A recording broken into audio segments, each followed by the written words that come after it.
One of the features of the HR Hub is to allow you to conduct risk assessments. To do so, from the home page you need to go to the health and safety section, and then on the left hand side menu click on risk assessments.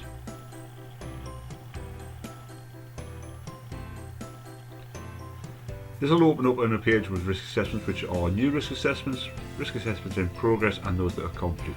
We're going to complete a new risk assessment today. Location wise, you can add in a location for yourself, so anything that you've made up yourself, or you can just select one of the templates. We're going to look at the various templates here, and we're going to use one for an office risk assessment. So we're going to create a new office based risk assessment, and then we'll click start new risk assessment. You're presented with a list of potential hazards and actions to go with them. So these hazards have been made up as a template for a generic office. So you can see on the left hand side there you have slips, trips and falls, manual handling, working at height, etc. Typical types of risks or hazards that you may have in an office environment.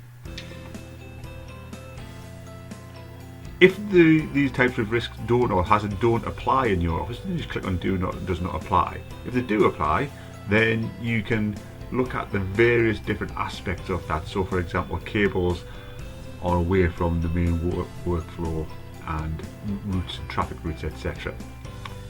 If you click on no on those examples, then there's a set of actions that you need to take on the right hand side. If you click on yes, then those actions disappear.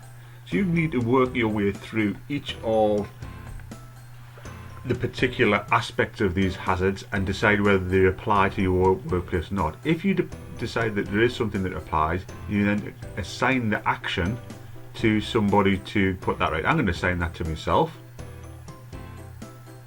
I'm also going to put in a date on which I need to get that rectified by. So I'm going to put there that it's going to be the 30th of June that I'm going to have that put right by. And you work down all the different aspects of slips, trips and falls, and this is just for this one hazard, so you can see that it's very thorough.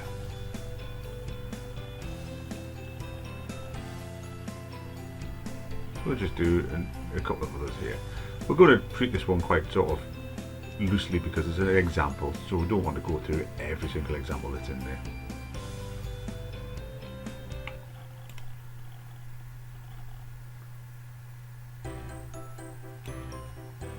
Again, assign another action to myself.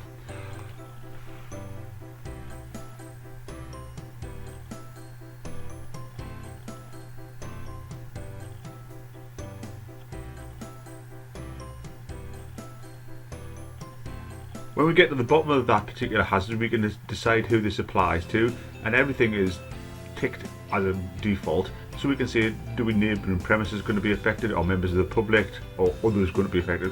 And we're going to take those away. We're going to say that it applies to employees, visitors and contractors. We can add further actions if we think necessary. So you add in the content there and the action that needs to be taken. But we're not going to add anything in there on this occasion. We then need to calculate the risk, and we do this by calculating the severity multiplied by the probability. And this is worked out within the system, and by changing the probability there we can say that this particular hazard or this particular risk is very low. And then we've got all the other categories to work through, and we decide whether they apply to us or whether they don't, and then we click validate and finalize, and that creates our risk assessment. To view that, we can go to the safety calendar, and when I look at that I'll see that the particular actions I have to take have been added to my calendar, so they'll be telling me that I'll have to take those actions. We can also see the complete risk assessment by going to the documents section in the system documents, health and safety, and then go to the system generated documents, and we'll be given a list of risk assessments that have been completed. And we'll go down to the bottom. Ours will be the last one at the bottom. If we click on that, we'll get a PDF of that particular risk assessment that's been carried out with this space on there, so we can see when it's going to be reviewed by, when we're going to do it, and what actions have been taken. And that is how we create a basic risk assessment form within the HR Hub.